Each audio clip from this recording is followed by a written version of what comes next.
پہلے تو یہ فرمائیے گا کہ پی ڈی ایم آپ سے بہت ناراض نظر آتی ہے اور کہتی ہے کہ یہ آپ لوگ جان بوجھ کر انہی چیف جسٹس صاحب کے انڈر چاہتے ہیں کہ الیکشن ہو. آپ نہیں چاہتے کہ اگلے چیف جسٹس صاحب کے آنے پر الیکشن ہو. ان کے اس الزام میں کس حد تک صداقت موجود ہے؟ بسم اللہ الرحمن الرحیم. بنیادی طور پہ پی ڈی ایم کے قائدین بلاول زرداری، بیگم صفدر، شہباز شریف، یہ سارے اپنے ہوش گنوا بیٹھے ہیں پچھلے ایک سال سے، اور خصوصاً پچھلے جو 5-6 مہینے ہیں. پی ٹی آئی کی پاپولیرٹی اور عمران خان صاحب کی پاپولیرٹی کو دن بدن بڑھتا دیکھ کر یہ اپنا ہوش کھو بیٹھے ہیں. ان کو لیلا نظر آتا ہے، نظر آتی ہے، اور فضول قسم کی بویلیاں مارتے ہیں. یہ جو کہتے ہیں کہ اس چیف جسٹس کے نہیں تو اس چیف جسٹس کے تحت الیکشن، ان سے پوچھو الیکشن کے اندر ووٹ صرف جو ہے وہ چیف جسٹس یا اس کی فیملی نے دینے ہیں، باقی عوام نے نہیں دینے. ووٹ تو عوام نے دینے ہیں، اور عوام سے اور الیکشن سے تو آپ ڈر کے بھاگ رہے ہو. میں ایک ٹویٹ کیا تھا جو بڑا وائرل ہوا، میں آپ کے اسے بھی دوبارہ اس کو ریکال کر دیتا ہوں، کہ وہ کہتے ہیں اینیمل سائنس کہتی ہے کہ شیر جو ہے وہ زیادہ سے زیادہ 58 کلومیٹر فی گھنٹہ کی رفتار سے بھاگ سکتا ہے، لیکن اگر الیکشن کے خوف سے بھاگے تو وہ 120 کلومیٹر فی گھنٹہ کی رفتار سے بھاگتا ہے. اس وقت یہ نام نہاد شیر، یہ نون لیگ، یہ آل شریف، یہ بیگم صفدر، یہ مفرور نواز شریف، یہ مجبور شہباز شریف، یہ 120 کلومیٹر فی گھنٹہ کی رفتار سے الیکشن سے بھی بھاگ رہے ہیں اور عوام سے بھی بھاگ رہے ہیں. ورنہ جو جمہوریت کے اندر، پارلیمانی سسٹم کے اندر الیکشن تو ایک اعزاز ہے پولیٹیکل پارٹی کے لیے، پولیٹیکل گروہ کے لیے، پولیٹیکل لیڈر کے لیے، لیکن یہ الیکشن ان کی چھیڑ بن گئی ہے اور یہ اس سے بھاگ رہے ہیں. آج سے ایک سال پہلے یہی سپریم کورٹ سو موٹو ایکشن لے کے ان کی حکومت بحال کرتی ہے، اسمبلی بحال کرتی ہے تو راس لیلا. اسی سال ہماری جناب یہی جناب سپریم کورٹ وہ سو موٹو ایکشن کے تحت وقت پہ الیکشن کروانے کا اعلان کرتی ہے تو جناب کریکٹر ڈھیلا. اس وقت راس لیلا، آپ کریکٹر ڈھیلا. تو میں یہ سمجھتا ہوں کہ یہ منافقت کی سیاست کر رہی ہے پی ڈی ایم. صرف ان کو سمجھ آ گیا کہ عوام نے ان کو ووٹ نہیں دینے. عوام بکھری بیٹھی ہے. 55 روپے کا آٹا سال پہلے، اور اس وقت $250 کلو. سال پہلے 350 کلو کا گھی، سال بعد 750 800 کلو گھی. سال پہلے 150 کا آپ کا ڈالر، جب جناب، اور اس وقت آپ کا ڈالر 300 کے قریب. سال پہلے آپ کا تقریباً 150 کا پٹرول، کہ جب 100 تقریباً 20 یا 25 جناب ڈالر فی بیرل انٹرنیشنل مارکیٹ کے اندر ریٹ تھا، آج جو ہے وہ 60 سے 65 ڈالر فی بیرل ریٹ ہے. اور آپ دیکھ رہے ہیں کہ کیا فرق. تو پاکستان کی اکانومی اور پاکستان کی عوام کی مت نکال کے رکھ دی ہے انہوں نے. ان کو کون ووٹ دے گا؟ تو یہ بس ووٹ سے ڈر رہے ہیں. اچھا چاند صاحب، اب میں 2-3 کچھ ایسے بھی سوالات کرنا چاہوں گی جو ہمارے نون لیگ کے ساتھی بہت غصے میں آپ لوگوں کے خلاف شکایتیں کرتے ہیں. تو آج میں ذرا وہ چارج شیٹ آپ کے سامنے رکھنا چاہتی ہوں جو نون لیگ کے ساتھی آپ لوگوں کے خلاف رکھتے ہیں. ایک تو وہ کہتے ہیں کہ آپ لوگوں نے ہمیں بے عزت کر کے رکھوا دیا ہے. میاں صاحب لندن میں بھی سکون سے بیٹھ نہیں سکتے اپنے گھر میں. عمران خان صاحب پر وہ الزام عائد کرتے ہیں کہ انہوں نے پاکستان کی نوجوان نسل کو اور جو ایڈلٹس ہیں ان سب کو اتنا مشتعل کر دیا ہے میاں صاحب اور زرداری صاحب اور فضل الرحمان صاحب کے خلاف کہ اب وہ ان کو دیکھنے کے بھی روادار نہیں اور ان کو دیکھ کر جملے بازی ہوتی ہے. تو پہلے تو اس کا بتا دیں کہ جو بدتمیزی کروانے کا الزام آپ پر لگتا ہے، اس میں آپ کو کس حد تک صداقت نظر آتی ہے؟ اور کیا آپ کو نہیں لگتا کہ جہاں ایک طرف ابھی پی ٹی آئی اور پیپلز پارٹی آپس میں مذاکرات کے لیے تیار ہو گئے ہیں، جبکہ نون لیگ اور فضل الرحمان صاحب کی پارٹی بالکل پی ٹی آئی سے کوئی مذاکرات نہیں کرنا چاہتی، اس میں آپ کو نہیں لگتا کہ بات چیت کے ماحول کے لیے تھوڑا سا، جیسے چیف جسٹس صاحب نے بھی کہا، کہ سیاسی ٹیمپریچر کو کول ڈاؤن کرنے کی ضرورت ہے؟ مولوی فضل الرحمان، نون لیگ اور پیپلز پارٹی کی طرف سے یہ والا جو الزام ہے پی ٹی آئی پہ، یہ شاید آج سے 8 سال، 5 سال، 7 سال پہلے کوئی پولیٹیکل ورکر یا لیڈر بنا ہو اس کے ذہن کو تو شاید کوئی افیکٹ کرے، لیکن میری طرح کا وہ بندہ جو پچھلے 40 سال سے ایک پولیٹیکل ورکر اور سیاست کا طالب علم ہے اس پاکستان میں بےنظیر بھٹو کی ننگی تصویریں جہاز سے جو ہے وہ پی ٹی آئی نہیں گرایا کرتی تھی، وہ عمران خان نہیں گرایا کرتا تھا، وہ آل شریف، نون لیگ اور جناب نواز شریف کے خاندان کے بٹکے، ان کی سرپرستی کے اندر جناب یہ ننگی تصویریں جناب پھنکوایا جاتی تھی. اور پھر 80s کے اینڈ اور 90s کے اندر میرے جیسے لوگ جانتے ہیں کہ کس کس انداز سے بینظیر بھٹو کے اوپر اور مخالفین کے اوپر آل شریف اور نون لیگ گندے گندے الزامات اسمبلی کے فلور پہ اور اسمبلی سے باہر، تکبیر رسالہ اور زندگی رسالہ، تکبیر صلاح الدین کا تھا اور زندگی مجیب الرحمان شامی صاحب کا تھا۔ ان سالوں کے اندر ہم نے اپنی آنکھوں سے پڑھے اور دیکھی وہ تصویریں اور وہ کہانیاں جو بیگم جناب نصرت بھٹو اور بینظیر بھٹو کے حوالے سے انتہائی ننگی گندی غلیظ رذیل قسم کی سٹوریاں اور فوٹو نواز شریف کا خاندان چھپوایا کرتا تھا۔ پھر ہم نے دیکھا کہ اسمبلی کے فلور پہ پیلی ٹیکسی سے لے کے کون کون سی ننگی گندی گالی بینظیر بھٹو کو جو ہے وہ نواز شریف نے اپنی سرپرستی کے اندر نہیں دلوائی ہوگی۔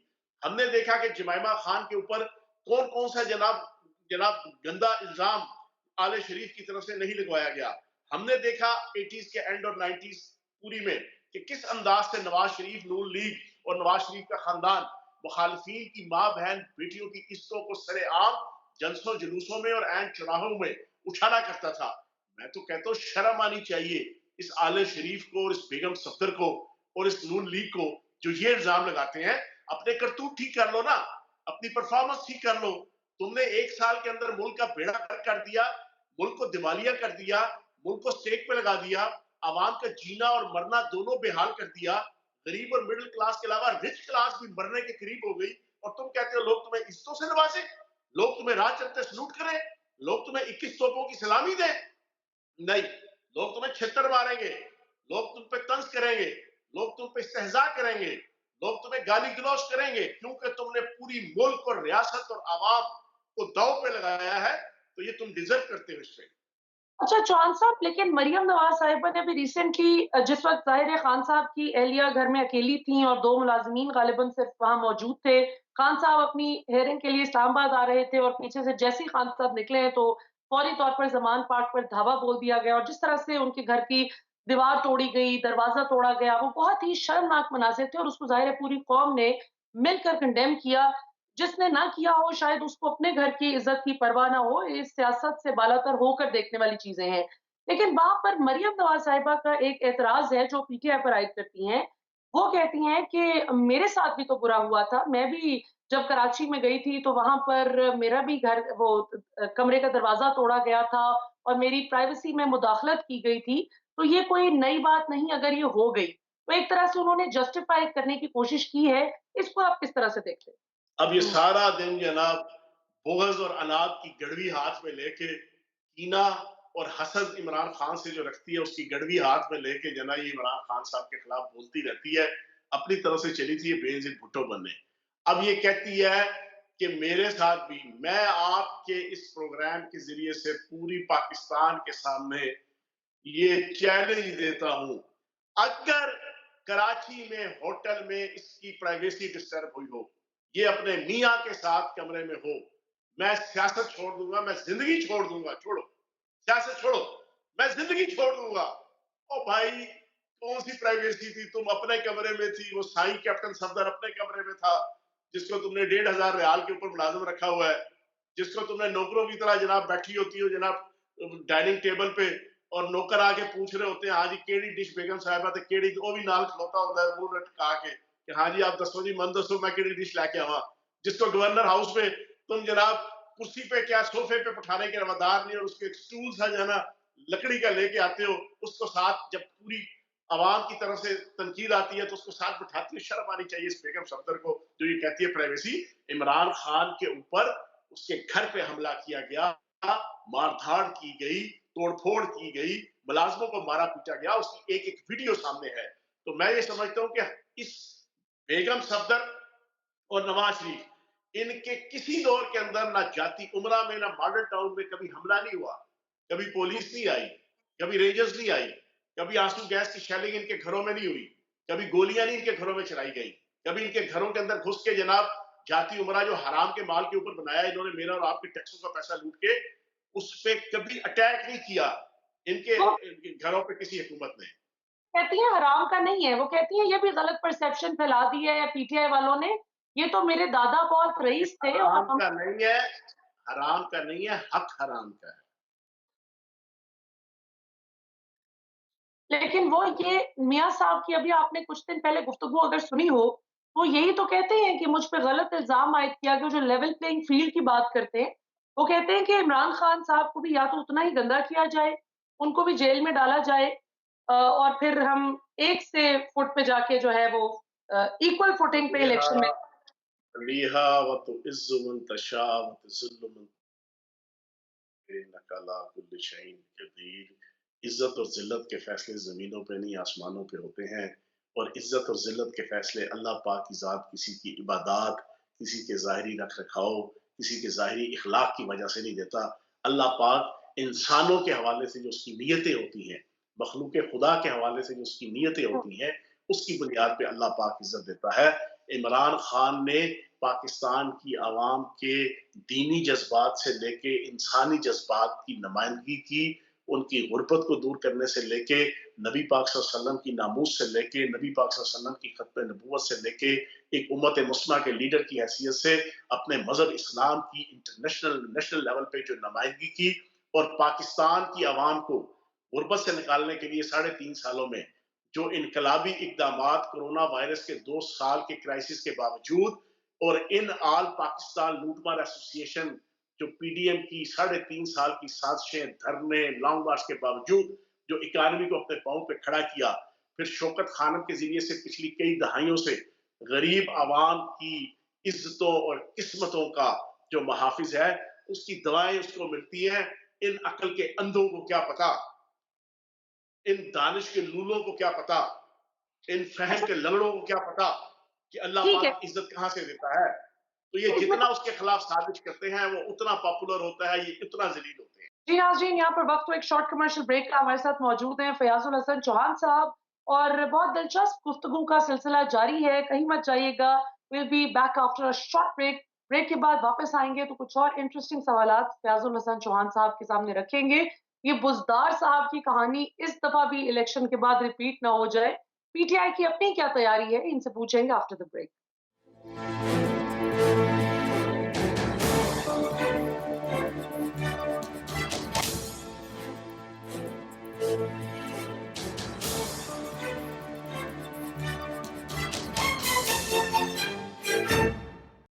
वेलकम बैक नाज़रीन, हमारे साथ मौजूद हैं जी फयाजुल हसन चौहान साहब और उनसे रैपिड फायर राउंड का सिलसिला जारी है।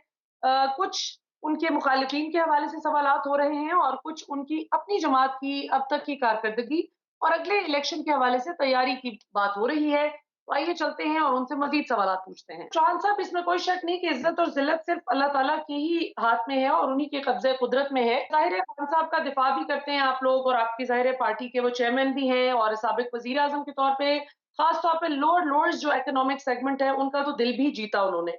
लेकिन वहीं पे अब इस वक्त नून लीग खास तौर पर और साथ में कुछ हमारे सहाफी साथी खान साहब पर लाडला होने का एक इल्जाम आयद करते हैं कि खान साहब जो हैं वो लाडले हैं निजाम के। इसको आप किस तरह देखते हैं? मियाँ साहब कहते हैं कि ये क्या बात हुई कि लाडले को अभी तक जो है वो ना कानून के नरगे में, उनके ख्याल में तो अरेस्ट करना ही कानून के नरगे में लाना है ना। तो उनकी नजर में खान साहब का अभी तक एहतसाब नहीं हो रहा, जैसा वो चाहते थे। 144 एफआईआर कल कटी है, कल 144वीं इमरान खान साहब पे। ठीक है जी, हुँ, दफा 144 हुई थी। ये एफआईआर 144 का रिकॉर्ड भी है, वो इमरान खान साहब ने ही कायम किया, पहली चीज।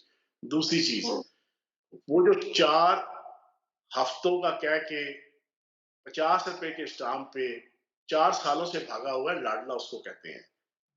जो 7.5 अरब रुपए के करप्शन के केस में सादा कागज पे लिख के गया कि पाजी मन जान दो बार, मैं जरा प्लेटलेट्स उत्ते थले करावा, जिससे नाल ही वापस आना पाया, बेगम रहो। लाडला उसको कहते हैं। लाडला उस जमानती को कहते हैं जिसने अपने चोर भाई की 50 रुपए के स्टाम्प पे जमानत दी कि भाई जी इन्हू जान दो, मैं जमानत दिंदा है, मुड़ वापस आ जाएगा 4 हफ्ते बाद। ना वो भाई वापस हुँ, आया तो उल्टा जनाब उसा वजीर आजम बढ़ाता पाकिस्तान का। वो भी 16 अरब की करप्शन में था, एक रेला दूसरा नीम चढ़ा। तो कहने का मकसद ये, लाडला उसको कहते हैं। लाडला उस बेगम सफदर को कहते हैं कि जो मुजरिम होने के बावजूद, सजा याफ्ता होने के बावजूद जिसको जमानत दी हुई थी। मैंने भी अपनी पूरी जिंदगी में पहली दफा ऐसा केस सुना कि मुजरिम है, सजा याफ्ता है और उसकी जमानत हुई हुई है और वो बाहर घूम रही है और उन्हीं अदालतों को गालियां दे रही है उसी सिस्टम को गालियां दे रही है जिसके ऊपर जनाब जिन अदालतों ने उसको सजा सुनाई हुई थी। लाडला उसको कहते हैं, लाडला हुँ, साईं सफदर को कहते हैं, कैप्टन सफदर को, जो सारा दिन बैठ के बबेलियां मारता है, कभी दाता दरबार में बैठ के, कभी किसी चौक और चौराहे में बैठ के, अदालतों के हवाले से, आर्मी चीफ के हवाले से। लाडले तो ये है सारे, लाडले तो हमजा शहबाज है। जिस दिन फर्द जुर्म आयद हो रही थी उस दिन वजारत आला का हलफ उठा रहा था। लाडला तो ये crime minister cherry blossom Shahbaz Sharif है। जिस दिन इसके ऊपर फर्द जुर्म आयद हो रही थी उस दिन ये वजारत उस्मा का जनाब हलफ उठा रहा था। तो ये बेढंगी किस्म की बातें जो इस वक्त बेगम सफदर कर रही है, इसको समझ नहीं आ रही। ये अपनी तरफ से, मैंने कोई कहा ना, ये बेनजीर भुट्टो बनने आई थी, नसीबो लाल बन के इस वक्त फिर रही है पाकिस्तान की सियासत में। ठीक है ना जी। कभी गाने गाती है अपने बाप के हवाले से, माही आवेगा तो फुलन अल धरती से आवागी। ऊपर से आवाम जवाब देती है आगे से इसको कि माही आवे, चोर आवेगा तो छितरा नल धरती से जावांगे। तो इसको समझ नहीं आ रही। और इसको जिन लोगों ने लॉन्च किया, जिन्होंने इसको, इसके केसेस माफ किए, वो तो ये सोच के उन्होंने किया था कि यार इमरान खान का जो द्यो और जिन है, उसके मुकाबले में हम एक शख्सियत लेकर आए जो जनाब क्राउड को जनाब पुल करने वाली हो, जो जनाब इसकी पॉपुलैरिटी को कम करने वाली हो। ये ऐसी बदकिस्मत औरत है, मैं पिछले कई सालों से कह रहा हूं कि बचपन से लेके 55 तक इस औरत ने जब जबान खोली, अपना और अपने खानदान का और अपने बाप का जान और अपनी पार्टी का सत्यानाश ही किया। ये जब तकरीर करती है, जब बोलती है, नए जनाब अजीबो गरीब शगुफे, नए इल्जामात और नए लतीफे जो है ना, ये गढ़ के जो है ना अपने खानदान के लिए बाइस जिल्लत और रसवाई बनती है। तो ये जब बोलती है, इमरान खान को मजीद पॉपुलर करती है। तब ये तो खान साहब भी कई बार कह चुके हैं कि मरियम नवाज़ जो हैं वो 12वीं खिलाड़ी हैं उनकी टीम की, और हमने देखा भी है, मुशाहिदे में भी ये बात आई है कि उनकी कई चीज़ें बैकफ़ायर कर जाती हैं, मिसफ़ायर जो है वो पीटीआई को अल्टीमेटली फ़ायदा देते हैं, नून लीग को नुकसान पहुँचाते-पहुँचाते। लेकिन ये बताइए कि अब ज़रा पीटीआई के ऑन गोल्स पे भी आ जाते हैं, क्योंकि अब ये वो बात है जो कि आपके मुखालिफिन तो बिल्कुल आप पे चार्जशीट नहीं लगाते ये वाली, ये आपके सपोर्टर्स और आपके वोटर्स को बड़ा शिकवा रहा। 2018 के इलेक्शन में लोगों ने इमरान खान को वोट दिया, और उन लोगों को वोट दिया जो आपकी तरह पुराने स्ट्रगल करते हुए आ रहे थे।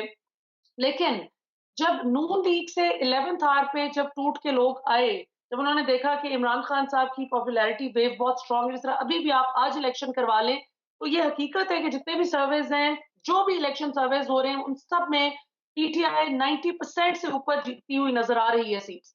तो अब ये क्या इस दफ़ा पीटीआई सपोर्टर्स, वोटर्स और अवाम जो बड़ा क्रिटिकली भी आपको देखते हैं, वोट ना भी देते हों, देखते हैं कि आप कर क्या रहे हैं।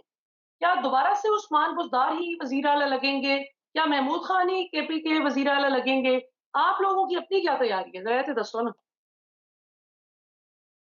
देखिए, अल्लाह पाक का करम है, इमरान खान साहब एक-एक कैंडिडेट से खुद इंटरव्यू कर रहे हैं, जो पिछली दफ़ा नेट में रखी हुई है, अपनी नज़र में रखी हुई है, अपने कंट्रोल में रखी हुई है। और वैसे ही पिछले 1 साल से वो मुश्किलें इतनी पड़ी कि आसा हो गई।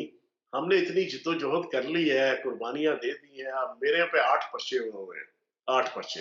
हुँ, हमारी तो मिसाल ये, बड़ा दिलचस्प मैं आपको लतीफ़ा सुनाऊँ कि हमारे इस वक़्त हुँ, हालात ये है कि ज़रा-ज़रा सी बात पे हमारे ऊपर जो पर्चे होते हैं ना, ज़रा-ज़रा सी बात पे, वो बिल्कुल वैसे हुँ, ही है। वो एक दफ़ा ना, एक शेर ने ना जंगल में कानून दिया कि यार छोटे जानवरों को और दरमियाने दर्जे के जानवरों को सीधा करने के लिए ना, बड़े जानवर जो है ना हुँ, हल्की-फुल्की उनकी ठुकाई करते रहे। जाते, आते, उठते, बैठते, उनके ज़रा कान खिंचाई करते रहे। तो हुँ, इसी पॉलिसी के तहत चीता एक दिन बैठा था, उसके सामने से खरगोश गुज़रा। उसने हुँ, खरगोश को बुलाया। बुलाया, उसने उसके कान पे 2 लगाई। खरगोश ने कहा, "क्यों मारा है?" कहता, "तुमने टोपी क्यों नहीं पहनी?" "वो जनाब।" चला गया। अगले दिन फिर खरगोश सामने नंगल लगा, चीते ने फिर बुलाई, फिर उसके कान पे। बोले, हुँ, उसने कहा, "क्यों मारा है?" बोला, "तुमने टोपी क्यों नहीं पहनी?" खरगोश हुँ, तंग आ गया, 3 दिन मार, दिन वो चला गया शेर के पास। शेर को कहता है, "बादशाह सलामत, ये क्या हमारे लिए ज़िंदगी हिसाब कर दी है आपने?" उससे शिकायत लगाई। हुँ, शेर ने जनाब चीते को बुलाया। चीते को बुला के कहा कि यार बात सुनो, ठीक है मैंने ये पॉलिसी दी है कि जंगल के अंदर डिसिप्लिन कायम करने के लिए छोटे और दरमियाने दर्जे के जानवरों को, जरा बड़े लेवल के जानवर थोड़ा सा मारते पीटते रहे, लेकिन कोई हुँ, जस्टिफिकेशन बना के। चीता कहता है, सर जी क्या जस्टिफिकेशन? शेर ने कहा, मैं तुम्हें एग्जांपल देता हूँ। अच्छा, जब ये चीता वहां गया तो पीछे खरगोश भी जरा पीछे पीछे उसके सुनने के लिए, वो अपनी तरफ से चालाकी दिखाने के लिए वो गया हुआ था, वो सारी बातें सुन रहा था खरगोश। शेर हुँ, ने उसको कहा, देखो जस्टिफिकेशन ये कि तुम अब ऐसा करना, कल तुम्हारे सामने से खरगोश गुजरेगा, तुमने उसको बुला के कहना जाओ समोसे लेकर आओ। वो अच्छा, समोसे लेकर आएगा, तुमने उससे पूछना, हाँ भाई मीठी चटनी लायो। वो नहीं लाएगा, तुमने उसके कान पे दो लगानी है। अच्छा, अगर मीठी चटनी ले आएगा तो फिर उसको कहना सब्ज चटनी लायो। वो नहीं लाएगा तो कान पे लगाई। चीता ठीक है। समझ गया। अगले दिन जनाब खरगोश उसके सामने से गुजरा ना, उसने कहा इधर आओ, जाओ जाके समोसे लेकर आओ। खरगोश गया, वो बातें तो सारी सुन चुका था। उसने जनाब समोसे लाया। जैसे ही चीते ने कहा ना मीठी चटनी किधर है, खरगोश ने फौरन मीठी चटनी सामने रख दी। चीता परेशान, उसने फिर कहा अच्छा वो सब्ज चटनी किधर है, खरगोश ने फौरन सामने सब्ज चटनी लगा दी। चीता परेशान। चीते ने क्या किया, थोड़ी देर बाद कानों पे उसके तीन लगाई, ट्रक ट्रक करके। खरगोश कहता अब क्यों मारा है, कहता टोपी क्यों नहीं पहनी। हमारे ऊपर आजकल हालात ये है, इंपोर्टेड हुक्मरान और मुख्तदर हल्के बदोबदी पर्चे करते हैं। टांग पे टांग रख लो पर्चा, आपने जनाब सर खारिज कर ली पर्चा, आपने जरा सा ऊंचा बोल लिया दहशतगर्दी का पर्चा, आपने जरा सा तकरीर जनाब लाउडली कर ली आपके ऊपर बगावत का पर्चा। बदोबदी हमारे ऊपर पर्चे होते हैं कि टोपी क्यों नहीं पहनी। हमारे तो भाईजान हालात ये है, 144 पर्चे इमरान खान साहब के ऊपर, 8 पर्चे मेरे ऊपर, हर बंदे के ऊपर 8 से लेके 15-15 20-20 हमारे कायदीन पे पर्चे हैं। तो जनाब हमारे साथ मुक्तदर हल्के और ये इंपोर्टेड हुक्मरान उसी चीते और खरगोश की तरह की डीलिंग इस वक्त पीटीआई के कारकुनान और कायदीन के साथ हो रही है। लेकिन हम बड़ी डिसेंट तरीके से और बड़ा ग्रेसफुली और बड़ी डिसेंसी के साथ ये सारा जुल्म और जबर पाकिस्तान की खातिर बर्दाश्त कर रहे हैं, तो अवाम की इस खातिर बर्दाश्त कर रहे हैं। कोई शक नहीं है, लेकिन शाह साहब ये तो बात है ना कि अब इलेक्शन आने वाला है, तो आपको भी मीठी चटनी और नमकीन चटनी और दही वाली चटनी और टोपी वाली जो है रिक्वायरमेंट्स, ये ना हो कि आपके साथ इलेक्शन में भी ये हो जाए, तो उसकी क्या तैयारी है? क्योंकि ऑब्वियसली जो आपके सियासी टीम है पीटीआई का कारकुन ना इस एक साल में मलिहा बहुत ज्यादा एक्सपर्ट हो गया है। पहले वो जिमी अच्छा, किटी किस्म का वो बर्गर टाइप की जाना वो कंसिडर होते थे। गोलियां खा ली, शेल खा लिए, मारे खा ली, घरों में हमले करवा लिए, जात के ऊपर हमले करवा लिए। उनको बाड़ियां तो बिकी गई हैं पर कानूनियां सड़ी गए हैं। वो हमारा पटवार का मामला है ना, वो 302 के केस के भुगतने के बाद खानदान वाले बैठे हुए थे, तो भटके ने जनाब हुक्के की गुरु गुरु करने के बाद ना सारों को मुखातिब करके कहा यार बाड़ियां तो बिकी गई हैं पर कानूनियां सड़ी गई हैं। जमीनें तो सारी बिक गई पर कानून समझ आ गया, पर्चे हाँ, झील लिए, मारे खा लिए, पर हमें समझ सारी आ गई है। तो बेगमरे इलेक्शन के अंदर ये लोग हर किस्म की इलीगैलिटी करेंगे, हर किस्म की मकैनिकी करेंगे, हर किस्म की चक्कर चलाकी करेंगे, हर किस्म की अय्यारी और मक्कारी करेंगे, हर किस्म की pre poll post poll rigging करेंगे, ऑन द स्पॉट रिगिंग करेंगे। लेकिन इंशाल्लाह वो पूरा बंदोबस्त है। पीटीआई का कारकुन इंशाल्लाह पूरे दबंग तरीके से जो है इनकी हर किस्म की दो नंबरी का मुकाबला भी करेगा और उनको शिकस्त फाश भी देगा। अच्छा बिल्कुल, आखिरी सवाल चौहान साहब ये बताइए कि अभी जो आपने कहा कि आप मुकाबला करेंगे, वो जितने भी हरबे आज़मा लें, अब एक हरबा ऐसा है जो खान साहब ने अपने दौरे हुकूमत में कोशिश की कि उसको अपने हुकूमत में होते-होते ही वो ठीक कर लें, जो 75 साल से पाकिस्तान का मसला चला आ रहा है और वो है जो मुर्दा लोगों के भी नाम शामिल हो जाते हैं वोटर्स लिस्ट में। अब ज़ाहिर है जिन सियासी जमातों को माज़ी में पिछले 40-45 साल से फ़ायदा होता आ रहा है इस हैक से, तो वो क्यों नहीं इसको आज़माएँगे और वो फिर कैसे आपको आपके वोटर्स के अगर वोट दाएँ-बाएँ मुख्तलिफ हलकों में फेंक दिए गए, जिस तरह फ़र्ज़ किया कि अगर मरियम नवाज़ हैं या कोई भी और प्रोमिनेंट लीडर है आपके मुखालिफिन में से, तो ज़ाहिर है उनकी कोशिश होगी कि वो हर सूरत वो इलेक्शन जीतें। तो उन हलकों में फिर आपकी क्या तैयारी है? मलिहा ये 1947 से लेके अब तक के जितने मुर्दे हैं ना सारों को आसमान से उठा लें, कब्रों से उठा लें, ले आए ना, तब भी इलेक्शन नहीं जीते। चल छड़, अगली गल कर, इससे आगे और मैं क्या बात करूं। नहीं जी, ये बहुत-बहुत सारे मुर्दे चिकले हाड़, ये वो जो मर्जी रिगिंग कर ले। देखो मेरी सारी जिंदगी इलेक्शन लड़ते लड़ाते गुजरी है। मैंने हुँ, लोकल बॉडीज का, लेबर यूनियन का, स्टूडेंट यूनियन का, अपने 3 election as a king maker मैंने कौमी सूबाई और हर किस्म के इलेक्शन यूनियंस के इलेक्शन मैंने करवाए हैं। खुद भी लड़ा हूं। जो इस वक्त हालात हैं, इनकी बैड परफॉर्मेंस की वजह से, इनकी मुल्क और कौम और आवाम से बेवफाई की वजह से, मुल्क की रियासत का दिवालिया निकालने की वजह से, आवाम का दिवालिया निकालने की वजह से, ये जो मर्जी रिगिंग कर लें, कैंडिडेट बंदे का पुत्र हुआ। अब मैं ये लफ्ज दोबारा दोहरा रहा हूं, अगर हुँ, पीटीआई का कैंडिडेट सही मायनों में अक्ल, दानिश, हिम्मत, हौसला, बलबला, दिलेरी, जुर्रत और सारी ईची बीची केमिस्ट्री, फिजिक्स, मैथमेटिक्स इलेक्शन की जानने वाला, मानने वाला, पहचानने वाला, गर्दानने वाला हुआ, तो उसको हुँ। ये नहीं, इसका रास्ता नहीं ये रोक सकता। बिल्कुल सही। फ़याज़ुल हसन चौहान साहब, आपका हमें जॉइन करने के लिए बहुत-बहुत शुक्रिया। नाज़रीन, आपने फ़याज़ुल हसन चौहान साहब की बंग गुफ्तगू सुनी और ये अपनी इसी तर्ज़े बयाँ की वज़ह से, अंदाज़े बयाँ की वज़ह से जाने भी जाते हैं और हर पॉलिटिकल पार्टी के पास कुछ ऐसे वलवला अंगेज़ गुफ्तगू करने वाले स्पोक्स पर्सन्स मौजूद होते हैं, जो अपने कारकुनान का लहू गरमाते हैं और देखना तो अब ये है वलवला अंगेज़ गुफ्तगू तो दूसरी जानिब भी हो रही है और पीपल्स पार्टी के क्या है फैसल करीम कुंडी साहब, जो आम तौर पर हमारे पास जब टॉक शोज़ में आते हैं तो बड़े काम कंपोज़्ड ज़रा खामोश तबे हैं, लेकिन वो भी इस बार क्लेम कर रहे हैं कि पीपल्स पार्टी क्लीन स्वीप करेगी। जबकि पीटीआई भी यही दावा करती नज़र आती है कि इनकी जमात क्लीन स्वीप करेगी और बहुत हद तक सर्वेज़ तो इनको सपोर्ट कर रहे हैं। देखिए, जैसे मैंने आखिरी सवाल चौहान साहब से पूछा कि जिस वक़्त सारी सियासी जमातें आपके खिलाफ इकट्ठी हो चुकी